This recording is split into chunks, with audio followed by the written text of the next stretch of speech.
नमस्कार, मैं शशि बाला from government polytechnic Badaun. आज इस वीडियो लेक्चर में हम एक अनदर एनर्जी सोर्सेज के बारे में बात करेंगे और ये हमारा एनर्जी सोर्सेस है बायो एनर्जी। अभी तक हमने सोलर एनर्जी, विंड एनर्जी के बारे में पढ़ा। अब जो हमारी एनर्जी है that is bio energy. Bio energy क्या होती है, सबसे पहले हम इसे जानेंगे। बायो यानी कि जो भी हमारे बायो प्रोडक्ट होते हैं एनवायरनमेंट में, जो भी आपको आसानी से उपलब्ध हो जाते हैं, जिसे हम डिग्रेड करके उनसे एनर्जी फॉर्म करते हैं या फिर डिकम्पोज करके उन्हें एनर्जी में कन्वर्ट करते हैं। तो ये जो आपकी बायो एनर्जी होती है ये फॉर्म होती है बायो मास से। तो सबसे पहले हम जानेंगे कि बायोमास क्या होता है आपका। बायोमास हमारा एक प्रकार का organic, it is a organic matter.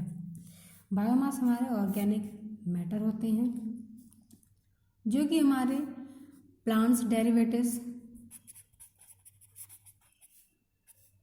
या फिर हमारे जो माइक्रो ऑर्गेनिक कंपाउंड्स होते हैं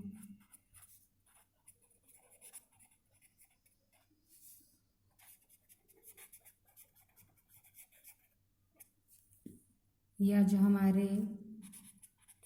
एनिमल होते हैं, प्लस इसके साथ में जो हमारा थोड़ा बहुत वाटर का अमाउंट होता है, ये उन सभी के क्या होते हैं, डेरिवेटिव्स होते हैं। It is a derivatives of plants, micro organic compounds and animals, यानी ये इन सभी के अवयव होते हैं। और इन्हीं सभी डेरिवेटिव्स को हम डिकम्पोज करके, चाहे हम किसी प्रोसेसिंग के थ्रू करें, तो अगर हम इन्हें डिकम्पोज करके एनर्जी में कन्वर्ट करते हैं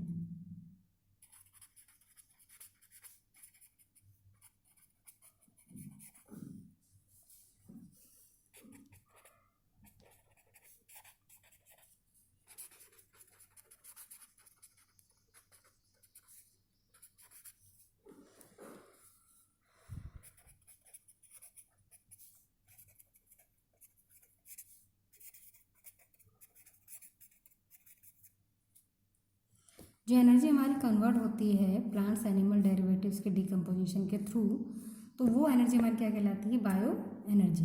तो बायोमास हमारा क्या होगा, बायोमास यानी कि एक प्रकार का हमारा द्रव्यमान, बायो द्रव्यमान। तो वो जो आपका मास है वो क्या है, ये सारे टाइप्स के आपके डेरिवेटिव्स होते हैं और इनसे जो आपको एनर्जी प्राप्त होती है वो आपकी क्या कहलाती है, बायोमास एनर्जी। तो ये आपकी एनर्जी कौन सी कहलाएगी, बायोमास एनर्जी। क्योंकि ये ऑर्गेनिक सब्सटेंस होते हैं और ऑर्गेनिक सब्सटेंस का डे बाय डे प्रोडक्शन होता रहता है, तो ये आपका एक तरह से रिन्यूएबल सोर्स ऑफ एनर्जी होता है।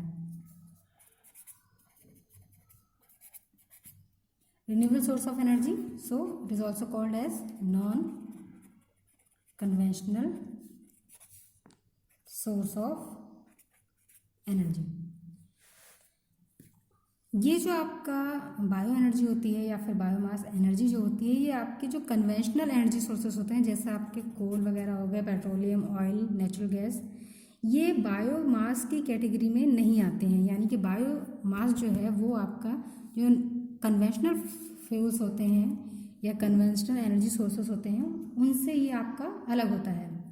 क्योंकि जो आपकी ये कोल वगैरह, पेट्रोलियम वगैरह फॉर्म होते हैं, ये आपके हाई प्रेशर टेम्परेचर के एक्शन के अंतर्गत जब काफ़ी लॉन्ग टाइम ऑफ पीरियड ये डिकम्पोज होते हैं तब ये आपके फॉर्म होते हैं। जबकि ये क्या है, आपके कुछ थर्मल प्रोसेसिंग के थ्रू बहुत जल्दी आपके डिकम्पोज किए जाते हैं और उनसे जल्दी एनर्जी आपकी प्राप्त होती है, जबकि ये आपका बहुत लॉन्ग टाइम ऑफ पीरियड लेते हैं।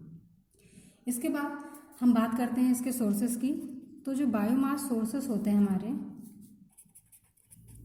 वो क्या क्या होते हैं, जैसे मैं आपको यहाँ बता चुकी हूँ कि ये इन सभी से या इन टाइप्स के जो डेरिवेटिव्स होते हैं इनसे आपका बायोमास बनता है। तो ये जो बायोमास रिसोर्सेज है कहाँ से आपको प्राप्त हो सकते हैं, तो पहला है इसका कंसंट्रेटेड वेस्ट, यानी कि वो वेस्ट जो आपका कंसनट्रेटेड फॉर्म में है, तो ये पहला क्या हो जाएगा आपका म्यूनिसिपल सॉलिड वेस्ट, दूसरा आपका हो गया इंडस्ट्रियल वेस्ट, नेक्स्ट है आपका sewage waste, sewage wood product, और अगला है आपका manure at large cost, manure यानी कि आपका जो खाद वगैरह होते हैं वो। नेक्स्ट है आपका जो बायोमास सोर्सेस होते हैं, वो पहले तो कंसनट्रेटेड वेस्ट के फॉर्म में थे, दूसरे थे आपके डिस्पर्स्ड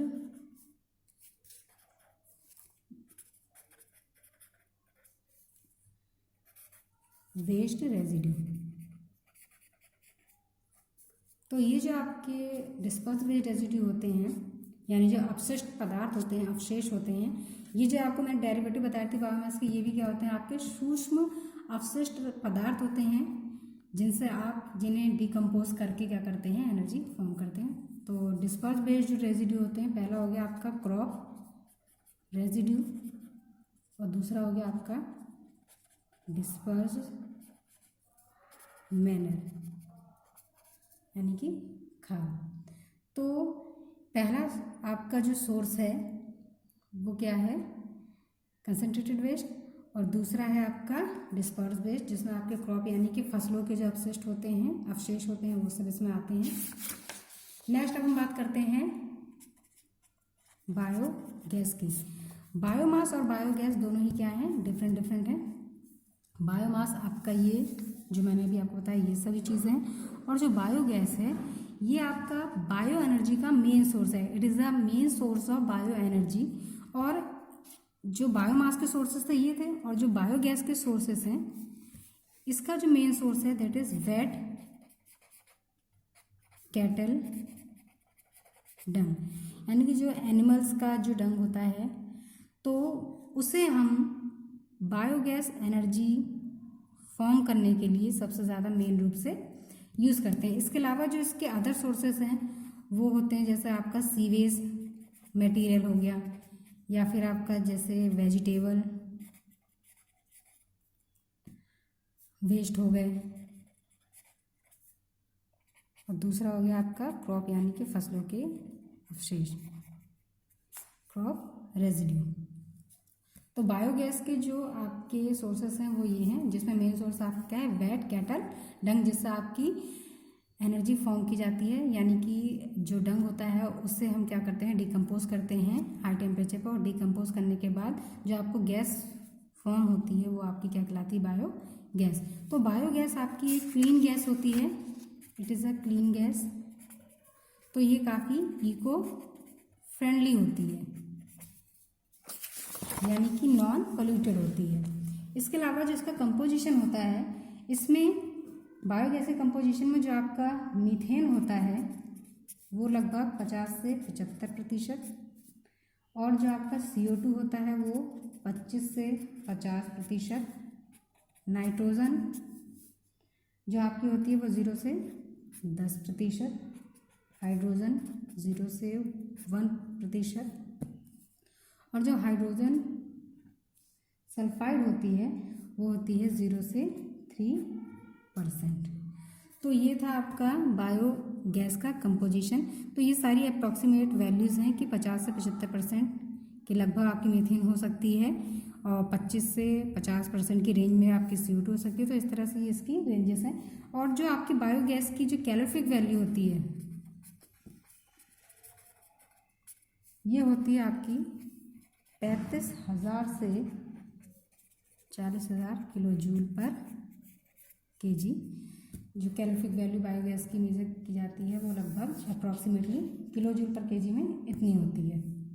तो ये थी आपकी बायोगैस और बायोमास में डिफरेंस।